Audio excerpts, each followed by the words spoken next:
Hello everyone, welcome to my channel learn with fun. Myself Sumaiya Belim. अपने पिछले video में मैंने आपको टेस्ट ऑफ सिमिलैरिटी डिटेल में एक्सप्लेन कर चुकी हूँ। टेस्ट ऑफ सिमिलैरिटी 3 है, एसएसएस टेस्ट, एए टेस्ट और एसएएस टेस्ट। इन तीनों टेस्ट को दिमाग में रख के चलिए हम प्रैक्टिस सेट 1.3 स्टार्ट करते हैं। इस प्रैक्टिस सेट 1.3 में टोटल 9 सम्स है और ये सारे के सारे सम्स यही टेस्ट ऑफ सिमिलैरिटी पे डिपेंड है। चलिए देखते हैं टेस्ट ऑफ सिमिलैरिटी कैसे अप्लाई करते हैं। तो चलिए स्टार्ट करते हैं हम पहले सम से। Question number 1, in the given figure. तो आप देखेंगे यहाँ पर ये ट्राइंगल दिया है, ट्राइंगल ABC, और उसी के ऊपर एक सुपर इम्पोज, मतलब एक ट्राइंगल है उसी के ऊपर दूसरा छोटा ट्राइंगल है, ट्राइंगल ABC और ट्राइंगल EDC। तो चलिए देखते हैं क्वेश्चन में क्या दिया गया है। In the given figure angle ABC is equal to 75 degree. तो हमें ये दिया है कि एंगल ए 75 है। ये जो ये एंगल है ये कितना है, 75 डिग्री। एंगल EDC, ये जो एंगल है ये भी कितना है, 75 डिग्री है। State which two triangles are similar and by which test. तो पहला हमें बताना है कि ये जो कौन से दो ट्राइंगल है जो सिमिलर है और कौन से टेस्ट से। ऑलराइट, तो जब भी टेस्ट कहेंगे आपको तीनों टेस्ट दिमाग में होना चाहिए। कौन कौन से है, AA, SSS और SES। अब हमें देखना होगा कि कौन सा हम ये टेस्ट, इन तीनों में से कौन सा एक टेस्ट है जो हम इस पे अप्लाई कर सकते हैं। सेकेंड पूछ रहा है, also right the similarity of this two triangles by proper 1-to-1 correspondence. तो मैं आपको एक्सप्लेन करूंगी कि 1-to-1 करस्पॉन्डेंस क्या होता है। तो चलिए पहले देखते हैं आखिर वो दो ट्राइंगल कौन से है जिसे हमें प्रूव करना है कि वो दो ट्राइंगल क्या है, सिमिलर है। तो अगर आप देखें तो हमारे पास पहला ट्राइंगल है ट्राइंगल ABC,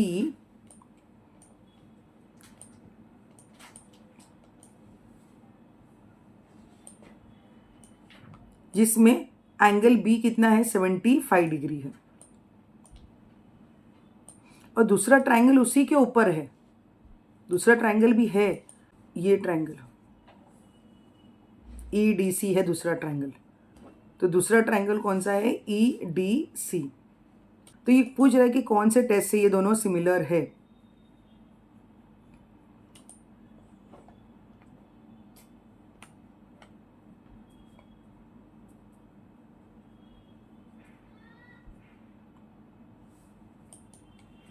नेचुरली यहाँ पर साइड्स के बारे में कुछ नहीं दिया है, तो जो भी टेस्ट है जिसमें साइड्स हो, जैसे SSS टेस्ट और SAS टेस्ट, हम यहाँ पर अप्लाई नहीं कर सकते। तो जब हम SSS अप्लाई नहीं कर सकते, SAS अप्लाई नहीं कर सकते, तो तीसरा ऑप्शन क्या है हमारे पास, हम सिर्फ और सिर्फ कौन सा अप्लाई कर सकते हैं, AA टेस्ट। क्या AA टेस्ट पॉसिबल है यहाँ पर? आपको समझने के लिए मैंने दोनों ट्राइंगल का अलग अलग कलर कर दिया ताकि आपको और डिटेल में समझ सके कि हम कौन से दो ट्राइंगल के बारे में कह रहे हैं या कौन से दो ट्राइंगल को हम कंपेयर कर रहे हो। तो यहाँ पर सिर्फ एक ऑप्शन है AA, और AA में भी हमारे पास दो एंगल, हमें कुछ भी करके दिखाना है कि दोनों एंगल कॉन्ग्रुएंट है। बट हमारे पास तो इस क्वेश्चन में सिर्फ एक ही दिया गया है, and that is angle B congruent to angle D 75 degree. तो दूसरा एंगल कौन है जो कॉन्ग्रुएंट है? अगर आप देखें दूसरा एंगल है, और वो एंगल कौन है, वो है एंगल C। ये जो एंगल C है, ये एंगल C है एंगल ट्राइंगल ABC में भी, और ये जो एंगल C है वो है ट्राइंगल EDC में भी। सो इसलिए हम कहेंगे कि जो एंगल है ट्राइंगल ABC का, जो एंगल है एंगल ACB, ये कॉन्ग्रुएंट किसे होगा, ट्राइंगल EDC में ये एंगल DCE। तो दो एंगल्स हमारे पास कॉन्ग्रुएंट हो गए, इसलिए हम कह सकेंगे कि ये दोनों ट्राइंगल सिमिलर है किस टेस्ट से, AA टेस्ट से। चलिए देखते हैं किस तरह से लिखेंगे। तो ट्राइंगल का नाम लिखना 1-to-1 करस्पॉन्डेंस को दिमाग में रख के बहुत ज़रूरी है। अगर आपने ट्राइंगल का नाम लिया ट्राइंगल ABC, तो दूसरे ट्राइंगल का नाम आपको लिखना पड़ेगा EDC। तो ये दो ट्राइंगल में क्या लिखेंगे कि ऑलरेडी दिया हुआ है कि ABC equal to EDC, reason each angle 75, और ACB, ये जो ACB है वो किसको कॉन्ग्रुएंट है, ECD को। रीजन कॉमन एंगल लिखेंगे, ये एंगल कॉमन है दोनों ट्राइंगल में, तो इसलिए ये दोनों ट्राइंगल सिमिलर है किस टेस्ट से, AA टेस्ट से। इतना समझिए। तो ये हो गया हमारा फर्स्ट पार्ट। अब ये कह रहा है कि write the similarity of this two triangle by 1-to-1 correspondence. 1-to-1 correspondence के लिए हमें क्या लिखना है, बहुत ईजी 1-to-1 करस्पॉन्डेंस। अगर मैं चालू करूंगी सपोज ए से, ओके, तो एक एंगल किसको कॉन्ग्रेंट है, ई को, तो यहाँ पर क्या लिखूंगी, ई। अगर हम बात करें एंगल बी कितना था, 75, तो ये एंगल बी किसको कॉन्ग्रेंट है, डी को, वो भी कितना था, 75। तो अगर हम सेकेंड अल्फ़ाबेट में लिख रही हूँ यहाँ पर बी, तो दूसरे ट्राइंगल का भी सेकेंड अल्फ़ाबेट लिखना पड़ेगा डी। थर्ड एंगल कौन सा बचा है यहाँ पर, ए बी सी, तो यहाँ पर भी क्या होगा, ई डी और सी। तो इस तरह से हम लिखते हैं 1-to-1 करस्पॉन्डेंस। किस तरह से डिनोट करते, सिंबल क्या है, सिंबल है ये एरो मार्क। समझ में आ गया आपको किस तरह से 1-to-1 करस्पॉन्डेंस लिखते हैं। अगर चलो बच्चे ने कहा कि मुझे मिस ए से नहीं चालू करना है, मुझे बी से चालू करना है, नो प्रॉब्लम, तब क्या हो जाएगा, 1-to-1 करस्पॉन्डेंस हो जाएगा बी सी ए। सपोज मैंने पहले के ट्रायंगल का नाम लिखी मैंने बी सी ए, तो अगर 1-to-1 करस्पॉन्डेंस से अगर देखा जाए तो दूसरे ट्रायंगल का नाम कैसे लिखना पड़ेगा मुझे, डी। बी से कॉन्ग्रेंट कौन है, डी। सी से कॉन्ग्रेंट कौन है, सी। और ए से कॉन्ग्रेंट कौन होगा, ई।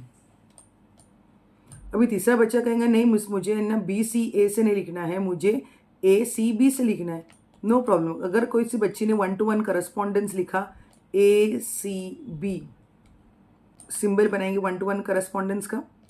तो अगर हमें ए सी बी का 1-to-1 करस्पॉन्डेंस चाहिए तो हमें देखना होगा ए किसको कॉन्ग्रेंट है,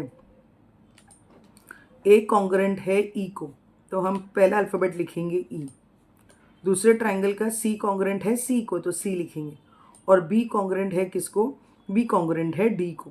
बी भी था 75 डिग्री और अब यहाँ पर डी भी दिया गया है 75। तो जब भी दो ट्राइंगल दिया जाएगा हम 3 वे से लिख सकते हैं 1-to-1 करस्पॉन्डेंस। तो चलिए चलते हैं अभी हमारे नेक्स्ट सम पे, क्वेश्चन नंबर 2। यहाँ पर आप देख सकते हैं, यहाँ पर 2 ट्राइंगल दिया गया है, ट्राइंगल पी क्यू आर और triangle L M N. Question में दिया गया है are the triangles in the given figure similar. तो पूछ रहा है कि ये 2 ट्राइंगल सिमिलर है, if yes by which test, अगर सिमिलर है तो कौन से टेस्ट से। तो अगर आप गौर से देखिए ये दो ट्राइंगल को, हमारे पास क्या इन्फॉर्मेशन है, सिर्फ और सिर्फ साइड्स का इन्फॉर्मेशन है, हमारे पास एंगल से रिलेटेड कोई इन्फॉर्मेशन नहीं। तो आपको ऑलरेडी दिमाग में है टेस्ट ऑफ सिमिलैरिटी सिर्फ 3 है, S S test, S test और ए टेस्ट। तो ए तो है ही नहीं, एंगल्स के बारे में कुछ नहीं, तो ए नहीं अप्लाई कर सकते। एस एंगल के बारे में कुछ इन्फॉर्मेशन नहीं, फिर एस भी नहीं अप्लाई कर सकते। तो हम क्या अप्लाई कर सकते हैं यहाँ पर, एस टेस्ट। और एस अप्लाई जब करेंगे तो एक्चुअली हमारा आंसर क्या आना चाहिए कि तीनों साइड्स के रेशियो कांस्टेंट आने चाहिए। तो चलिए देखते हैं, हम रेशियोज लिखते हैं, देखते हैं कि क्या ये रेशियो सेम है।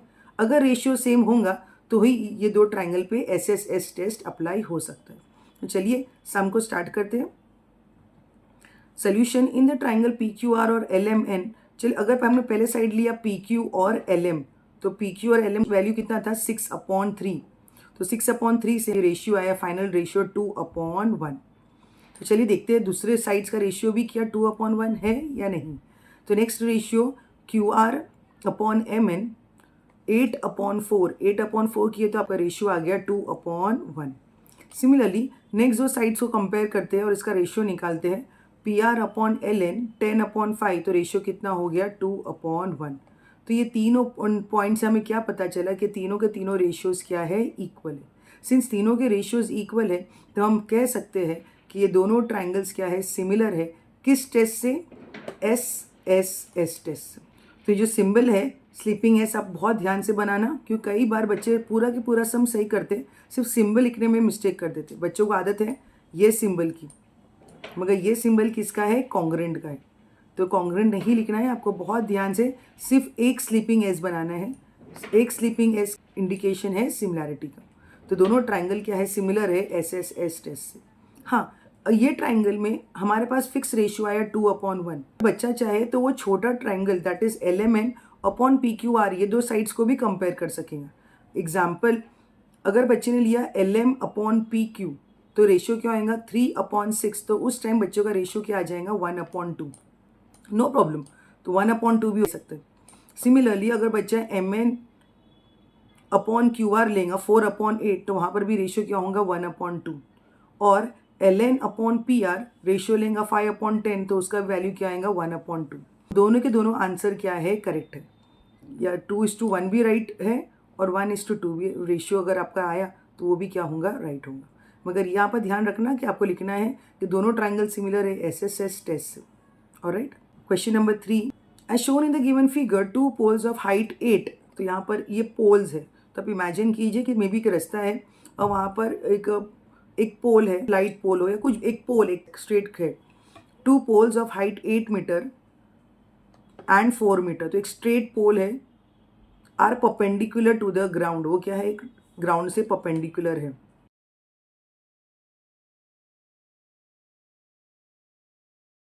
If the length of the shadow of a smaller pole, तो क्या हो रहा है, स्मॉलर जो पोल है मतलब ट्राइंगल पी आर एल, सूरज की रोशनी की वजह से उसका शेडो जमीन पे आ रहा है, तो जो पी आर का जो शेडो था वो जमीन पे आया तो वो क्या हो गया, एल आर हो गया। तो एल आर की वैल्यू कितनी दी गई है, 6 metre. Then how long will be the shadow of the bigger pole at the same time. तो कह रहा है कि अगर छोटे पोल पी आर का जब शेडो पड़ रहा है ज़मीन पर तो क्या, तो लाइन थोड़ी बढ़ जाती है और वो कितना हो जाता है, एल एयर कितना हो जाता है, 6 मीटर हो रहा है। तो क्या वही कह रहा है कि अगर दूसरा जो पोल है, जो बड़ा पोल है 8 मीटर का, वही टाइम पे सूरज की रोशनी तो सेम पड़ रही है, तो वही टाइम पे जब वो पोल पे सेकेंड बड़ा जो पोल है 8 मीटर का, जब सूरज की रोशनी उससे पड़ रही है तो शेडो जो ज़मीन पे होगा उसका लेंथ कितना होगा। ऑलराइट, जब भी दो पोल्स होंगे और उस पर सनलाइट पड़ेंगी तो क्या होगा, दोनों के दोनों ट्राइंगल्स क्या हो जाएंगे, वो सिमिलर होंगे। चलिए देखते हैं किस तरह से लिखना है। In triangle P L R and triangle A B C, क्या है, पी आर और एल आर क्या है, स्मॉलर एंड बिगर पोल्स, ये क्या है, पोल है, और एल आर और बी सी क्या है, शेडोज है, शेडो ऑफ द पोल जो किधर पड़ रहा है, ज़मीन पे पड़ रहा है, ऑन द ग्राउंड। तो एक सिंपल सी एक लाइन लिखना है और वो लाइन क्या है कि दोनों ट्राइंगल्स क्या है, सिमिलर है। क्यों, वर्टिकल पोल्स, वर्टिकल मतलब straight, vertical poles and their shadow form similar triangle. जब भी वर्टिकल पोल होगा और उसका शैडो जब ज़मीन पे पड़ेगा तो क्या होगा, वो सिमिलर ट्राइंगल होगा। ऑलराइट, तो इससे हमने बता दिया कि दोनों ट्राइंगल सिमिलर है, और जब ये दोनों ट्राइंगल सिमिलर है तो आप क्या कह सकते हैं, डायरेक्टली आपको अप्लाई करना है CSST और अननोन वैल्यू हम फाइंड कर सकेंगे। तो in triangle PRL and triangle ACB, जैसे हमने CSST अप्लाई किया तो अननोन वैल्यू जो है दैट इज क्रॉस मल्टीप्लाई करेंगे, x की वैल्यू पे फाइंड करना है, तो क्या करेंगे 8 × 6/4। चलिए कट करते हैं और x की अननोन वैल्यू फाइंड करते हैं। 4 1 ज़ा 4, 4 2 ज़ा 8 और 6 2 ज़ा मल्टीप्लाई करेंगे तो आंसर कितना आएगा, 12 मीटर। तो जो BC की जो वैल्यू थी वो कितनी है, 12 मीटर है। तो हम स्टेटमेंट फॉर्मेट में लिखेंगे, the shadow of the bigger pole will be 12 metres long at the same time. ये बहुत ज़रूरी है कि सेम टाइम पे है तभी उसका कितना आया, 12 मीटर। ऑलराइट, ये दिमाग में रखना, ये चीज़ बहुत इंपॉर्टेंट है। ये सब में ये स्टेटमेंट याद कर लेना, vertical poles and their shadow form similar triangle at the same time. Alright, चलिए हम चलते हैं नेक्स्ट क्वेश्चन पे, क्वेश्चन नंबर 4। अब हम फिर से हमें दिख रहा है, ऐसा देखा है तो ट्राइंगल ABC एक ही ट्राइंगल है, मगर इस ट्राइंगल के अंदर हमें और बहुत सारे ट्राइंगल दिख रहे हैं। चलिए देखते हैं क्वेश्चन में वो किस दो ट्राइंगल को कंपेयर करने कह रहा है। इन ट्राइंगल ABC क्या दिया गया है, AP परपेंडिकुलर टू BC, ये परपेंडिकुलर है 90 डिग्री, और ये भी कहा गया है कि जो BQ है, ये BQ भी क्या है, परपेंडिकुलर है AC को। ऑलराइट, सो दो परपेंडिकुलर्स है, और क्या है B'P', इसका मतलब BPC, ये तीनों के तीनों क्या है, कोलिनियर है, एक ही लाइन में है। और AQC, A', मतलब क्या, AQC भी क्या है, एक ही लाइन में आ रहे, कोलिनियर है। तो क्या प्रूफ करने कह रहा है, हमें प्रूफ करने कह रहा है कि प्रूफ दैट ट्राइंगल CPA। तो चलिए देखते हैं CPA कौन सा ट्राइंगल की बात कर रहे हैं। एक काम करती हूँ, हाईलाइट कर देती हूँ तो आपको और इजीली समझ में आएगा। Triangle CPA is similar to triangle CQB। अच्छा चलिए देखते हैं कि कौन सा टेस्ट से ये पॉसिबल है। तो पहला ट्राइंगल हो गया ट्राइंगल CPA, इसे सिमिलर बताना है हमें दूसरा ट्राइंगल, ट्राइंगल CQB।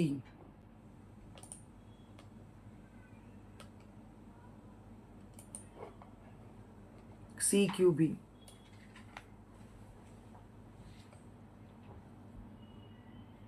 तो चलिए अपने जब ड्रॉ करें या जब मैंने हाईलाइट किया आपको पता चल ही गया होगा कि कौन से दो एंगल्स है जो कॉन्ग्रेंट दिख रहे हैं। यस, हमें यहाँ पर इससे समझ में आ रहा है क्योंकि साइड्स के बारे में कुछ नहीं दिया गया, कोई वैल्यूज़ नहीं है, तो नेचुरली एस एस एस भी नहीं अप्लाई कर सकते और एस सी एस भी अप्लाई नहीं कर सकते। तो क्या आपके पास ऑप्शन है सिर्फ और सिर्फ ए अप्लाई करने का। तो एक ए तो ऑलरेडी दिया गया है कि एंगल पी और एंगल क्यू कितना है, 90 डिग्री है। हमें सिर्फ क्या चाहिए, अभी दूसरा ए चाहिए। तो दूसरा ए कौन सा ए है जो कॉन्ग्रेंट होगा। नेचुरली अभी हमने पिछले सम में कर चुके हैं, पहला जो सम हमने स्टार्ट किया था, ये जो एंगल सी है, ये एंगल सी क्या है, दोनों ट्राइंगल्स में कॉमन है। तो नेचुरली हम दो ट्राइंगल लेंगे, ट्राइंगल सी पी ए और ट्राइंगल सी क्यू बी, और हम बहुत इजीली बता सकते हैं कि ये दोनों ट्राइंगल सिमिलर है किससे, ए टेस्ट से। तो क्या लिखेंगे, in triangle C P A and C Q B दोनों एंगल 90 डिग्री है, ऑलरेडी दिया हुआ है। और जो एंगल सी है that is A C P और बी सी क्यू, ये दोनों एंगल क्या है, कॉमन है। तो इसके लिए हमने बता सकते हैं, प्रूफ कर सकते हैं कि दोनों ट्राइंगल सिमिलर है ए टेस्ट से। अब नेक्स्ट उसके अलावा ये भी दिया गया है, if A P is equal to 7, A P ये जो हाइट है, ये पूरी पूरी हाइट कितनी है, 7 है। नेक्स्ट बी क्यू पूरा जो है, बी क्यू ये जो सेकेंड हाइट है वो कितनी है, 8 है। बी सी जो पूरा लेंथ है, बी सी वो कितना है, 12 है। देन फाइंड ए सी, ये पूरा की पूरा ए सी ये जो लेंथ है वो कितना है, हमें फाइंड करना है। तो डायरेक्टली हम कौन सा लगाएंगे, concept C S S T, corresponding sides of similar triangle लगाएंगे, उसका रेशियो ऑलरेडी हम लिखेंगे और जो अननोन वैल्यू है क्रॉस मल्टीप्लाई करके उसका आंसर फाइंड आउट करेंगे। तो यहाँ पर ए सी अपॉन बी सी, देखिए एक ऐसा लिखा मैंने, अगर समझो आपने लास्ट लिया तो ए सी, तो यहाँ पर भी लास्ट और first, A C upon B C is equal to A P upon B Q. Okay, और इसमें वैल्यू सब्सटीट्यूट करेंगे, हमें क्या फाइंड करना है, ए सी फाइंड करना है, क्रॉस मल्टीप्लाई करेंगे 12 इंटू 7 अपॉन 8, तब जब हम कट करेंगे तो क्या होगा, 4 2 ज़ा 8, 4 3 ज़ा 12, 7 3 ज़ा 21, 21 अपॉन 2, 21 को जब हम हाफ करेंगे तो कितना हो जाएगा, 10.5। तो 10.5 हमारा आंसर आ गया। तो ए सी कितना है, 10.5 यूनिट्स। ऑलराइट, चलिए चलते हैं हमारे नेक्स्ट सम पे। क्वेश्चन नंबर 5, अभी यहाँ पर ट्रेपीजियम दिख रहा है, in trapezium P Q R S. तो यहाँ पर ट्रेपीजियम दिया गया है पी क्यू आर एस, और क्या दिया गया है, जो पी क्यू है, ट्रेपीजियम की प्रॉपर्टी है कि एक ऑपोजिट साइड क्या होगा, पैरेलल होगा। तो यहाँ पर पी क्यू पैरेलल है एस आर को। A R is equal to, अभी ए आर, ये जो ए आर है is equal to 5 times of A P. अच्छा, ऑपोजिट जो ट्राइंगल है उसका 5 गुना बड़ा है। ऑलराइट, तो A R is 5 times of A P, A S is 5 times of A Q, then prove that S R भी क्या है, 5 टाइम्स है किसको, पी क्यू को। ऑलराइट, तो ये बहुत ध्यान से करना, सम इतना हार्ड भी नहीं है, अगर आपको समझ में आ गया किस तरह से करना है तो ये सम बहुत ईजी है। तो यहाँ पर हमें जब साइड्स दिया गया है इस हिसाब से, पहले आप साइड देखना, नाम क्या दिया है, यहाँ पर ए आर दिया था, तो ये ए आर कौन से ट्राइंगल से रिलेटेड है, ट्राइंगल एस ए आर से रिलेटेड है। तो आपको हाईलाइट कर देती हूँ इसके लिए। बच्चे इसमें मिस्टेक करते हैं, उन्हें पता ही नहीं होता है कि कौन सा ट्राइंगल लेना है। एक्चुअली क्वेश्चन में ही दिया गया है वो कौन से साइड को कंपेयर कर रहा है, वो साइड से हमें पता चलेगा कि हमें कौन से दो ट्राइंगल हमें लेना है। तो क्या कहा था यहाँ पर इस सम में, A R is equal to 5 times of A P, वो किसको कंपेयर कर रहा है, ए पी को कंपेयर कर रहा है। तो ए पी कौन सा ट्राइंगल है, ये ट्राइंगल। ऑलराइट, तो ये दोनों ट्राइंगल के बीच में साइड्स का कंपैरिजन हो रहा है। तो यहाँ पर क्या दिया गया है, ए आर, ये जो ए आर है वो कितना है, 5 टाइम्स बड़ा है, किससे बड़ा है, चलो पहला स्टेप देखिए यहाँ पर, ए R is 5 times of A P, उसका मतलब जो भी ए आर की वैल्यू है, ए आर 5 टाइम बड़ा है ए पी से।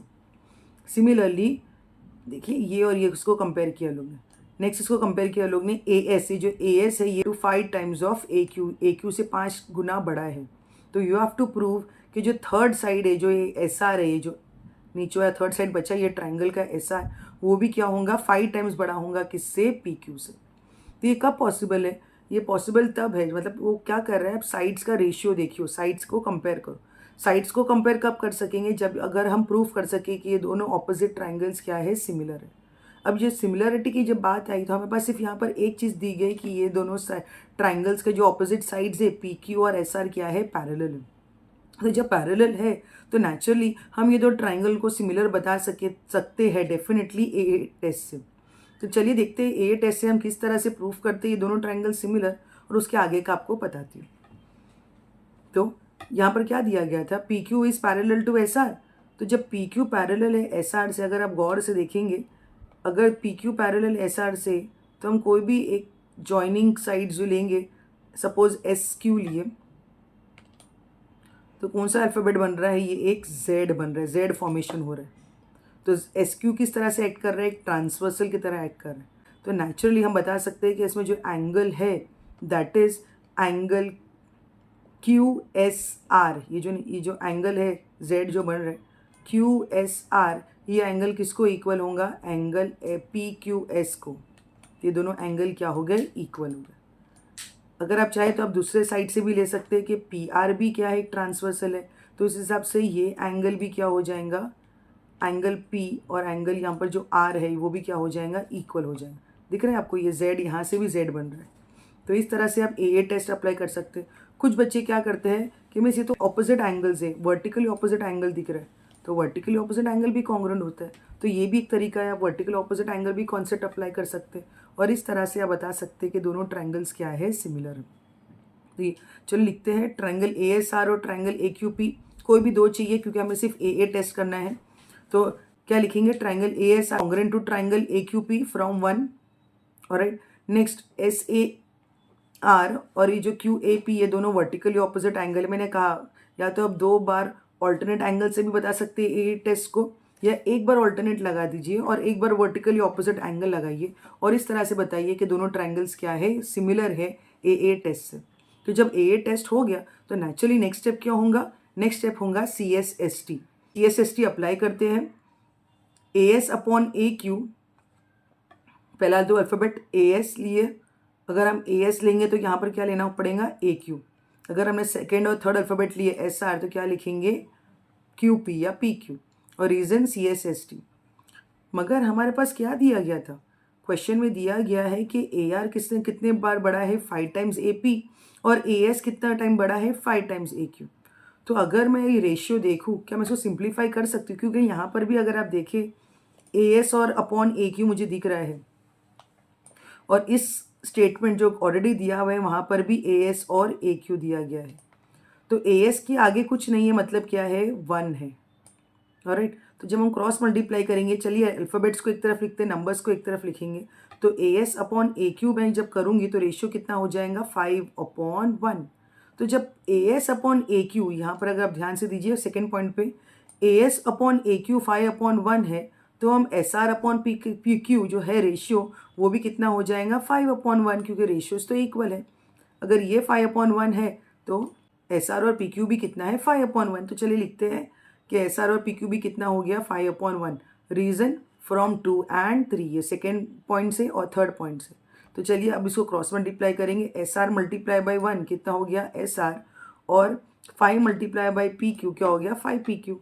तो फाइनल सिंप्लीफाइड रेशियो क्या हो जाएगा, S R is equal to 5 times P Q. हमारे पास आंसर आ गया, हमें यही तो प्रूफ करना था कि एस आर क्या है, 5 टाइम्स ऑफ पी क्यू।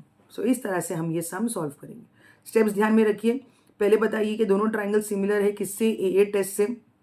या तो 2 टाइम ऑल्टरनेट एंगल्स लगा के बता दीजिए, या एक टाइम ऑल्टरनेट और एक टाइम वर्टिकली ऑपोजिट एंगल, और ये फर्स्ट स्टेप कंप्लीट कीजिए। और ये होने के बाद सेकेंड स्टेप है सी एस एस टी, तीनों साइड्स क्या होंगे, रेशियोज इक्वल होंगे।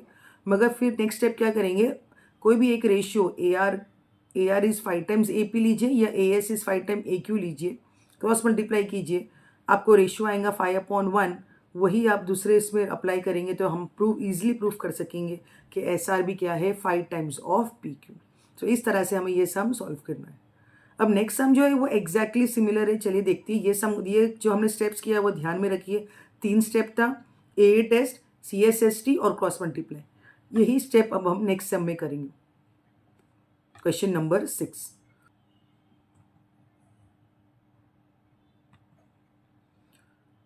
तो देखिए यहाँ पर क्वेश्चन नंबर 6 में भी फिर से हमारे पास ये ट्रेपिजियम दिया गया है। इन trapezium A B C D क्या है, A B parallel C D को और इंटरसेक्ट करे, दोनों के दोनों डायगोनल्स ये जो है ये इंटरसेक्ट करे, कहाँ पर इंटरसेक्ट करे, पॉइंट ओ पे। अब इस बार क्या, लास्ट पिछले सम में हमारे पास साइड्स का वैल्यू दिए कि सेकंड साइड से 5 टाइम बड़ा है, तीसरा साइड प्रूफ करना था। यहाँ पर क्या है, यहाँ पर मेजरमेंट्स दिए गया है, तो कोई भी एक अननोन वैल्यू दिए वो हमें फाइंड आउट करना है। तो ये सम और भी ज़्यादा ईजी हो गया है। यहाँ पर क्या दिया है, ए बी कितना है, नीचे का जो बेस है वो कितना है 20 है, ऊपर का जो सेगमेंट है वो डी सी वो कितना है 6 है, ओ बी ये साइड जो ओ बी दी गई वो कितनी है 15 है। आपको फाइंड करना है ओ डी को। तो चलिए बताइए कौन सा ट्राइंगल हम लेंगे। नेचुरली भी आपको दिमाग में आ गया होगा कि हमें सम ऑपोजिट जो ट्राइंगल है, कौन सा opposite triangle, triangle O B A, और हम कंपेयर करेंगे इसके ऑपोजिट ट्राइंगल जो है ट्राइंगल ओ डी सी से, और प्रूफ करेंगे दोनों ट्राइंगल्स को सिमिलर किस टेस्ट से। आपको ऑलरेडी पता है हमें प्रूफ करना है ए टेस्ट से, एग्जैक्टली सिमिलर पिछले सम से। कैसे करेंगे, कोई भी अगर आप चाहे तो बता सकते हैं। ये जेड फॉर्मेशन हो रहा है, सिंस ये जेड फॉर्मेशन हो रहा है क्योंकि ऑपोजिट साइड पैरेलल है, तो सी ए एक कर रहा है ट्रांसवर्सल का, तो क्या बताएंगे कि ये दोनों ऑपोजिट जो एंगल है, एंगल डी सी ए और एंगल सी ए बी भी क्या हो गया, इक्वल हो गया। अगर आप चाहे तो बी डी को भी ट्रांसफर से ले सकते हैं। अगर बी डी को ट्रांसफर से लेंगे तो आप क्या प्रूफ कर सकेंगे कि ये जो दो एंगल है, एंगल सी डी बी, वो इक्वल किसको हो जाएगा, एंगल डी बी ए को। या कोई बच्चा कहेगा नहीं मिस मुझे सिर्फ वर्टिकली लगाना है, तो वर्टिकली भी लगा सकते हैं। वर्टिकली में क्या हो जाएगा, ये आपके जो ऑपोजिट एंगल्स है वो क्या हो जाएंगे, इक्वल हो। तो इस तरह से आप दोनों ट्राइंगल्स को बता सकते हैं बहुत इजीली कि दोनों ट्राइंगल क्या है, सिमिलर है किस टेस्ट से, ए टेस्ट से। ऑलराइट, तो ये और टेस्ट होने के बाद लिखने का तरीका देख लीजिए। ओ बी ए और ओ डी सी लिया, दोनों ट्राइंगल बता दिया सिमिलर किससे, ए टेस्ट से। और अब क्या करेंगे, next step C S S T apply करेंगे। जब C S S T apply करेंगे और उसमें अननोन वैल्यू हम फाइंड कर सकते हैं। हमें क्या फाइंड करना है, ओ डी फाइंड करना है। चलिए क्रॉस मल्टीप्लाई करते हैं, 15 इंटू 6/20, उसको सिंप्लीफाई करने के बाद 5 3 ज़ा 15, 5 4 ज़ा 20 और 2 2 ज़ा 4, 2 3 ज़ा 6, तो क्या होगा 3 3 ज़ा 9, 9/2। जब 9 को 2 में डिवाइड करेंगे तो कितना हमारे पास आंसर आ जाएगा 4.5। तो ओडी कितना होगा हमारे पास 4.5 यूनिट्स। तो इस तरह से हम ओडी फाइंड आउट कर सकते हैं। साहब आपको ये दोनों सम बहुत अच्छे से समझ में आ गया होगा। दोनों सम एक दूसरे से बहुत रिलेटेड है, बहुत ईजी है करना। सिर्फ स्टेप्स दिमाग में रखिए, 3 स्टेप है। पहला स्टेप है दोनों ऑपोजिट ट्राइंगल जो मैंने हाईलाइट किया, ये दोनों ट्राइंगल को सिमिलर बताइए ए टेस्ट से, C S S T apply कीजिए और third step unknown value find out कीजिए। चलते हैं हमारे नेक्स्ट सम में। अब ये सम हमें A B C D parallelogram दिखता है। चलिए देखते हैं क्या करना है इस सम में। इन द गिवन फिगर क्या है, A B C D is a parallelogram. तो ए बी सी डी क्या है, पैरेललोग्राम है। जब पैरेललोग्राम है तो उसके ऑपोजिट साइड्स क्या होंगी, इक्वल भी होंगी और पैरेलल भी होंगी। इसको थोड़ा इलोंगेशन किए लोग ने, थोड़ा लंबा कर दिए। A B C D is a parallelogram, point E is on the side B C, ये ई है बी सी पे, एंड लाइन डी ई, ये जो डी ई है intersect ray A B at point T. Proof that, ये बहुत ज़रूरी है, क्या प्रूफ करना है, प्रूफ दैट डी ई, तो चलिए हाईलाइट करते हैं इसे, D E and B E is equal to C E और टी ई। तो ये दो साइड्स है जिसका कंपैरिजन हो रहा है। तो जब ये साइड्स है जिसका कंपैरिजन हो रहा है तो हमें नेचुरली वो ट्राइंगल जो ये साइड से रिलेटेड है हमें उससे देखना पड़ेगा कि कौन सा वो जो ट्राइंगल है जिससे वो रिलेटेड है। तो यहाँ पर अगर आप देखें ये डी ई और ई सी अगर आप देखें तो ये यहाँ पर ये छोटा ट्राइंगल बन रहा है, यहाँ पर ट्राइंगल डी ई सी। और अगर आप बात करें बी ई और टी ई की तो ये रिलेटेड है हमारे नेक्स्ट ट्राइंगल से, ट्राइंगल बी ई टी। सो इसका मतलब ये दो ऑपोजिट जो ट्राइंगल्स है इससे कंपैरिजन हो रहा है। तो हमें प्रूफ करना पड़ेगा कि ये दोनों ट्राइंगल्स क्या है, सिमिलर है, तभी हम साइड्स का जो रेशियोज निकाल के ये जो लास्ट पॉइंट है जो हमें प्रूफ करना है वो हम इजीली प्रूफ कर सकेंगे। क्योंकि मेन बात है कि हम ये दो ट्राइंगल्स को किस टेस्ट से प्रूफ करेंगे कि ये दोनों ट्राइंगल किस टेस्ट से सिमिलर है। पर आप देखिए दोनों ट्राइंगल को, दोनों ट्राइंगल में एक पॉइंट तो हमारे पास सामने ही दिख रहा है कि वर्टिकली ऑपोजिट है। अब दूसरा कैसे दिखा है? दूसरा क्वेश्चन में दिया गया था कि वो एक पैरेललोग्राम है। जब नेचुरली पैरेललोग्राम है तो उसके ऑपोजिट साइड्स क्या होंगे? पैरेलल होंगे।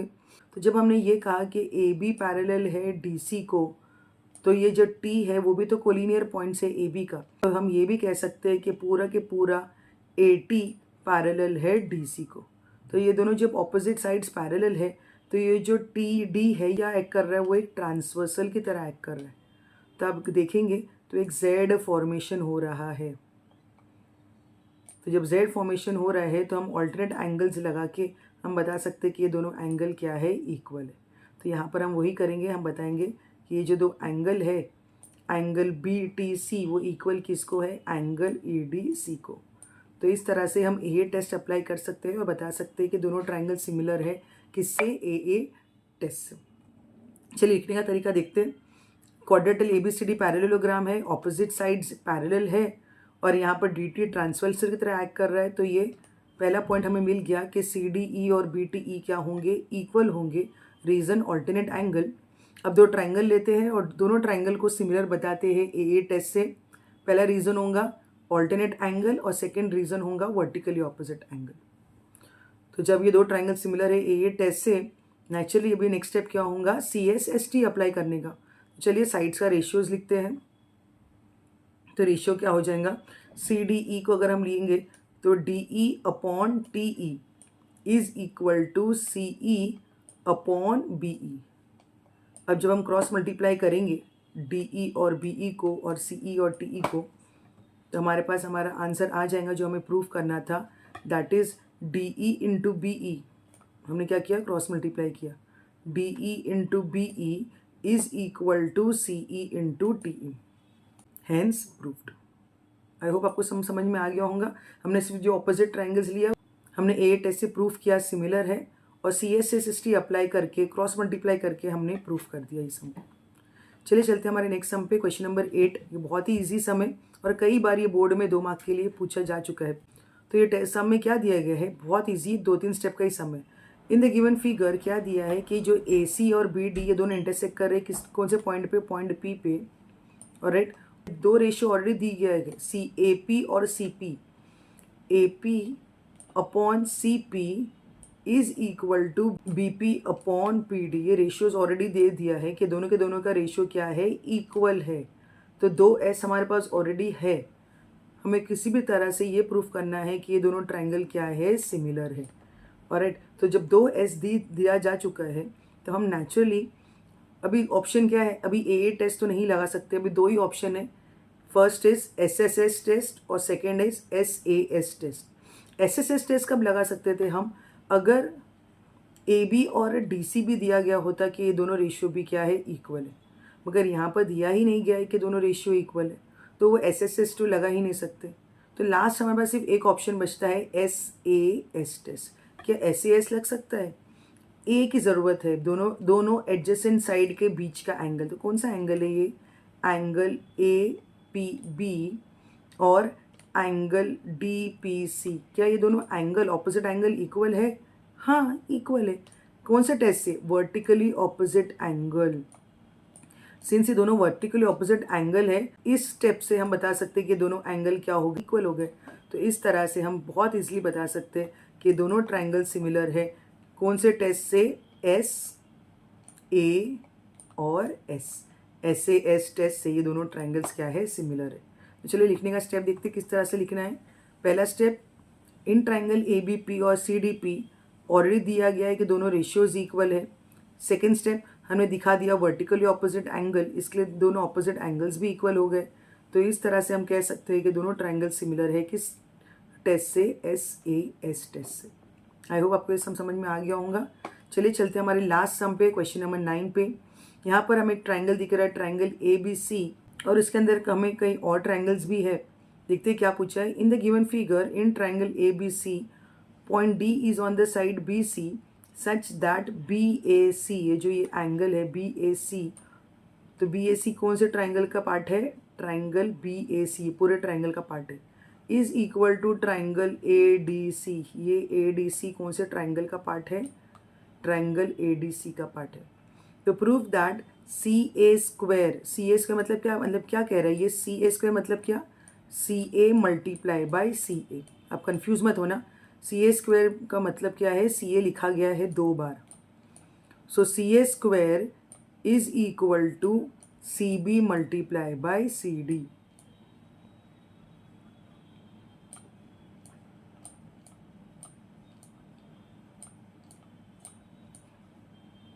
तो 2 तरीका है ट्रायंगल्स को बताने का। कौन से 2 ट्रायंगल्स के बारे में बात कर रहे हैं?